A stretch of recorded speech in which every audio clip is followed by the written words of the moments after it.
Today we're going to make gold and diesel out of thin air. How do you ask? With contracts. We're gonna use our first and actually our second contracts at the same time with those two things over here with a new build in the middle. Welcome back to Captain of Industry Update 2. We've already made a lot of great progress, so don't hesitate to check in the video description below if you want to see the full playlist. Also, if you want to join my Discord community where you can find for free all of the blueprints to make this yourself. But yeah, we're gonna talk about this over here and a couple of other things. At the end of the last episode, I mentioned that we had some problem with electricity and therefore it was time to build the second part of the nuclear reactor. We had already built all of this, and all of this is basically enough to have those two reactors working, at time 3. But we had only built, one of them. Now we have the second one built. I have also obviously built over here all of the low pressure, high pressure, and power generator, and slowly but surely we're gonna start putting them on. Right now I'm at level 2. That seems to be enough, 155 megawatt already. But we also have the space for the third one, the third level, if and when needed. I do have also good reserve, by the way, of uranium ore, crushed, and yellow cake, so all good there on this front. We have started to make more and more of these over here, depleted uranium. By the way, you could put this depleted uranium in the sea. You just need to click over here and add it, right? You can put depleted uranium, it will go in the sea and it doesn't create any pollution, but I want to keep it to use it in the future because we have actually already unlocked nuclear level 2, and then we're gonna get also into the fast breeder reactor over here. But even for nuclear reactor level 2, if you look over here, you'll see there is a recipe that is using this depleted uranium to make basically MOX rod, which is something we'll talk maybe in the next episode. So yeah, I want to keep it, but it's taking more and more space over here. I have also continued to terraform more and more the map, right? You can see here we're getting flat, we're getting to the right level. I'm also taking out all of the rock that we had to replace it everywhere as much as possible with soil at the top so that we can have more farms in the future. So we'll do the same, on this line over here and on many others. We have also done the terraforming over here. This used to be a small mountain, right? With a bit of gold. Most of the gold is underground. Now we have taken everything that is, above level 2. This is completely flat. So you could start either digging, and you can see I've actually also dropped some resources to start making it a bit more like a square. Or you can do what we're gonna do now, which is to use contracts so that we bypass completely the gold and we can keep having a lot of gold under our city. I think that's gonna be cool to have a lot of gold at the end under our city. And yeah, also over here, we're continuing to drop. I mean, all of this didn't exist before, all of this didn't exist before, and we're continuing to drop more and more. This is including copper. We have way too much copper on this map. Remember, we had this whole mountain there, with this whole mountain here, and we had also this whole mountain there. So I'm continuing to just use this mountain over here for the actual copper that I need. That's linked, to the delivery. But then all the copper I'm getting from here and from, that mountain over here, I'm using it to drop into the sea. You can see also over here, we're starting to expand that more. We'll do that piece thereafter to gain even more space for my farms. So yeah, terraforming is taking time, but it's taking shape. We'll soon be a lot more flatter. This is crazy how this map was so much kind of up and down. It's not just there was a peak that you need to go through, it was really everywhere was up and down. And then, yeah, as I said, we are starting to do contracts. Now, a couple of things for contracts. First of all, you're gonna need ships for contracts. In the last episode, we finished with only 4 ships. Now I have 5, because if you go press tab to go into the map, you can see over here you have a settlement that is selling cargo ships. It costs quite a bit of money or resources. It's actually 600 construction parts for basic, but if you just bought one, it goes up to 720, and on top of this also costs unity. So I bought one, right? Moving from 4 to 5, we're gonna need to do more also in the future. And then the contracts are those things in many of the settlements, not the quick trade offer over here, but the contract at the bottom. Now it was noting that some of the trading posts, let me just find one, some of the trading posts only have, no, not this one. Oh, there's none. I feel like there was one that only had, yeah, here. So some only have contracts, like this one, right? Only contracts. Other have no contracts at all, but most of them, you know, they have quick trade offer and contracts. So for the contracts, you're gonna need a couple of things. First of all, most of the time, you first need to have a different relationship, reputation with the settlement. So for example, over here, my reputation is level 3, so all of these have been unlocked. I think this one, yeah, you can see, I mean, this one has no contract, so that's not a good one. This one I'm done. Did I do them all? I mean, except this one, obviously. But anyway, I mean, the point is, you know, if you look, here it is. So this is a reputation level 2 settlement. And so this one over here of slag to sour water is not available. I cannot click on it because it says require reputation to be at least 3. To increase your reputation, remember, just click on donate over here. Right, that's going to ask for some resources. Usually at the beginning it's gold parts, and then for reputation level 3 usually it's red parts. And then in your city over here, in your shipyard, right, you start loading the ship, you wait for it to arrive, right, and once it has arrived you can click again on the building or the settlement and click on deliver cargo, and that will increase your reputation. Once you have increased your reputation, you know, you can start establishing some of these contracts. So establishing contracts basically means two things. One is you're going to pay a unity cost every month. Regardless of if you use the contract or not, you're going to pay this. So you have to be careful, you know, don't establish all of them, but obviously you need to keep that into account. It's usually a pretty small amount, but still. And then the other thing is that every time you do the contract, every time you send your ship, you know, to send some resources and get new ones, there will be a one-time cost of unity. I think it makes sense, you know, it's basically these contracts are unlimited, but you sort of pay a fee to make them happen from time to time. So it's going to be important to have obviously a lot of unity to make this happen. But the key reason, you know, why these are critical is because, as I just said, they're unlimited. All of the other map, all of the, you know, mines and things on the map, they are not unlimited. They all have a sort of reserve amount. You can see a crude oil over here, for example. There's only 120 years left, right? So we're gonna need to find a solution. Well, in this case, you know, for oil, it's actually simple. There is another oil rig over here that is full, and there is another one somewhere else. Here. No, where is it? There's another one somewhere else. I don't remember where, but oh, here it is. So, you know, we're not gonna be out of oil tomorrow, but for some of these, actually, it may come sooner than we realize. Plus, as I said, you know, the goal of this series is really to make this 100% sustainable. So we obviously want to, at the end, to only have contracts. And on top of this, with these contracts, it's actually a really cool one because, as I said, we're basically going to have a surplus of everything. We're going to create gold and we're going to create diesel out of nothing. How are we doing this? Well, let's go back into my contracts overview. You can see I've signed 2 contracts. One is I'm going to give them gold and they're going to give me crude oil. All right? So that's basically what's happening over here. I'm going to give them a bit of gold and then they're going to give me quite a lot of crude oil. All right? So then this crude oil will go into this whole thing over here and it's going to create diesel, of course, right? Crude oil transform into diesel. And so then we're going to go into the second one over here where you can see my cargo ship is leaving right now, where it's gonna take diesel and it's gonna give me some gold. And so going back over here again, you can see the numbers. It's basically 1,312 to give me 105 of gold.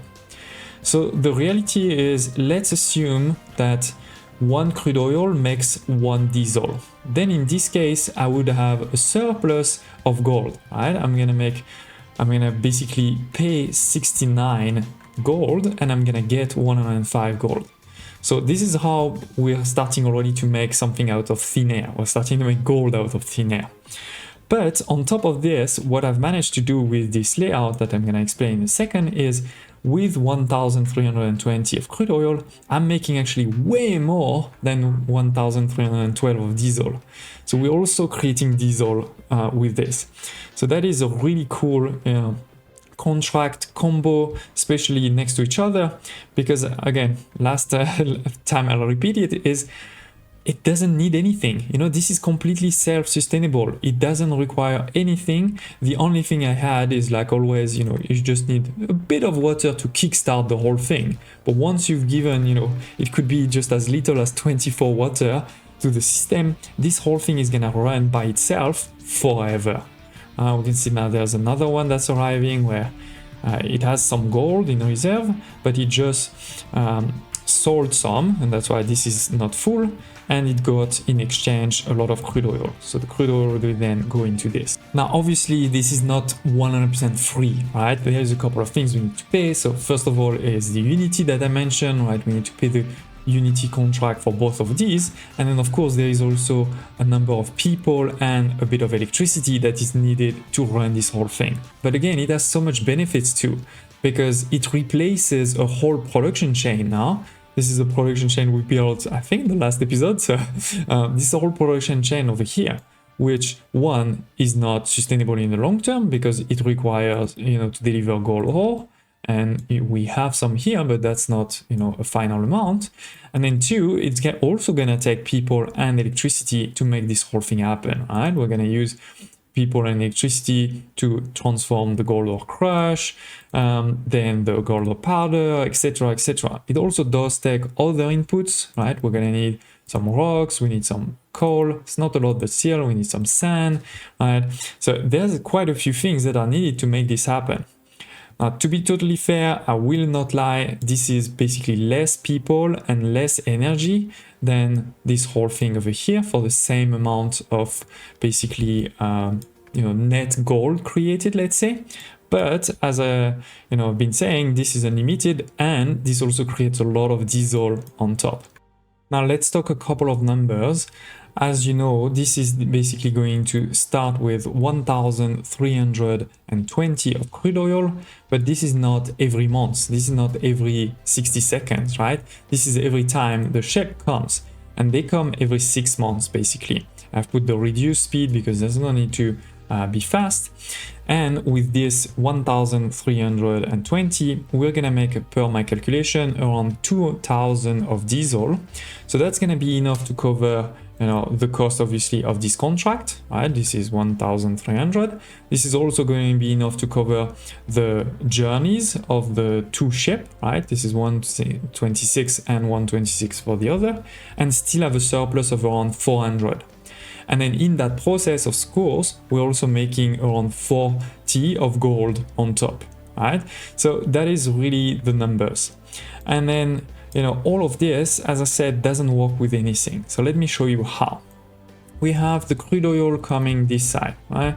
This is the storage. For now it's empty because we sort of just started this whole thing, but obviously in the future that will also give us a bit of a buffer. Then we have this pipe there that goes all the way over here.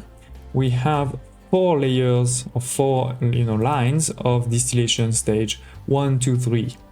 This is going to transform the crude oil into a couple of things, right? Like medium oil, heavy oil, sour water, diesel, light oil, naphtha, and fuel gas. And we need to take care of all of these, of course, right? If I don't take care of one of these things, then the whole thing is gonna stop. Now, the big difference between this layout over here, which of course I will share the blueprint of, and my old diesel factory over here, is that this one was optimized a bit more to produce other things, right? It was optimized to produce things like sulfur, things like rubber, cement, plastic, etc., and also to use as little coal as possible by you know, burning the naphtha and some of the hydrogen. On the other hand, for this one, this is all optimized to just make as much diesel as possible. So let me show you how once more, a bit more detail, right? So we have the crude oil that's coming over here. We have also the steam, right? That's going to go into all of those things. It's good to see the colors, right? You can follow the colors. The steam is actually coming over here. We have 3 of these bioelectrics. So that is again why this doesn't require anything. It doesn't require coal or anything like this. So those bioelectrics, you know, will create a lot of steam. We have, by the way, over here, a pretty cool thing to store some steam, right? With this, we're able to store more than 200 of steam, because otherwise it's a lot harder to have reserves of steam. But yeah, this steam will go over here, and then we start transforming. So we start making medium oil. That's easy. The medium oil will be used in the second stage. But we also have the heavy oil and the sour water. And then for this one, we already start making 36 diesel. So remember, this is 54, and we've already made 36. And then a bit of light oil, which is transformed then quickly into naphtha and fuel gas. So what are we going to do with those things? Well, let's talk about the sour water first. Sour water goes over here. I mean, there's only one thing you can ever do with sour water. It's to transform it with a bit more steam into sulfur, ammonia, and water. So with this, we start creating a bit of water already. That's an input over here that is prioritized, of course. We create a bit of sulfur, which in this case, to be honest, I'm just burning. So this is creating a bit of pollution, right? But that was the only way to make this really a self-sustaining thing. And then we're also making ammonia. Then the ammonia is going to be transformed, electrolyzed into nitrogen and hydrogen. Nitrogen just sent into the atmosphere, doesn't pollute, so that's not a problem, and we don't really need it. Hydrogen will go into the storage there, and there's also more hydrogen that's coming from those 4 electrolyzers that's going to go there. Now the priority is definitely, you know, for this one, because we need to burn this for sure, and it's just if we need more, these ones are going to start working. This is also making oxygen, by the way. This oxygen is going on the red line there into the storage, because we're gonna need oxygen. So at this point, again, you know, we have taken care of the sour water, and we have made with this some hydrogen and some oxygen. So this is when we start taking care of the heavy oil, right? The last one over here is the heavy oil. So going into the storage there, just to make sure we have a bit of buffer. And then it's this one there, yeah. So you see, let me show you quickly, you know, the heavy oil is this pipe there, right? It's at level 1, or level 2, sorry. So level 2, it goes down into the storage, and then from the storage over here at level 0, it goes back into those 2 cracking units, where we're gonna start using some of the hydrogen we've been making and all of the heavy oil. There's 2 of these, because that means 24. Each of these is 6, we have 4, so 24, that's perfect. And with this, we're making now diesel and fuel gas. And again, you know, this is fuel gas, we've already made some, diesel we've already made some, so that's increasing those numbers. Particular, basically, I mean, if you think we have 2 of these versus we have 4 of these, so in terms of one line, we're making 36 plus half of these 12, so we're already at 48, which is very close already to the 54. But that's not all. We have then more fuel gas and more naphtha. So we're gonna start cracking then also the naphtha. This is the same thing over here. You know, it goes on this pipe. It's the one actually at level 0. And then we have a bit of a storage, and goes into those 3 cracking units. We need 3 because this is 18 for each, and we're making 12 times 4. So with a bit more hydrogen, which is this one over here, right, at level 2, at level 1, we're gonna make even more diesel and fuel gas. And once again, you know, this is not exactly 1-to-1, it's 4-to-3, so it's not exactly 24 for each, but as you can see, we're basically already over the sort of 1 crude oil to 1 diesel ratio. So that's great. And then last but not least, you know, over here we are making again more fuel gas. So we have fuel gas that's come from here, fuel gas that come from there, and from here. It all goes into this pipe there, over here, all the way here, into the storage. And then we have, once again, 2 cracking units. These 2 cracking units, no, sorry, I'm looking the wrong one. It goes all the way over here, and then it goes down on that pipe. And we have 3 cracking units again. Yeah, perfect. These ones are taking 36 and a bit of oxygen, which is why we have the oxygen coming from here, to make even more diesel and some water. So the water goes back into, you know, the whole system, and obviously the diesel is merged with all the other diesel, which is this pipe over here and this pipe also over there. Goes all together, right, into this one here, and this is the storage. So we're storing the diesel first there. Then we're gonna do something with the diesel, but first, you know, this is where we're storing it.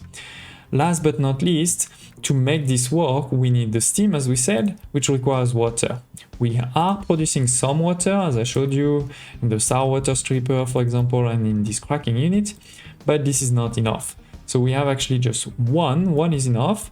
We have one of these thermal desalinator, and you can see this was basically a sort of perfect rectangle, but then I've forgotten this, so I dumped a bit more of resources there and I put it over here. So we have, you know, one of the seawater pump, one of thermal desalinator that's going to take steam and seawater to make the water and the brine. The brine is just sent directly into the water, and what I'm doing is I do have one pipe over here that is also dropping a bit of water just to make sure that this always works, and in particular we never have a problem of the water over here being full. So yeah, that's basically what's happening over here. As we said, you know, taking 1,300 of crude oil every couple of months and transforming it into way more diesel, and that way we can sell this into more gold than what the crude oil costed. And given that we are making, you know, a lot of diesel, of course we're gonna do something with this diesel.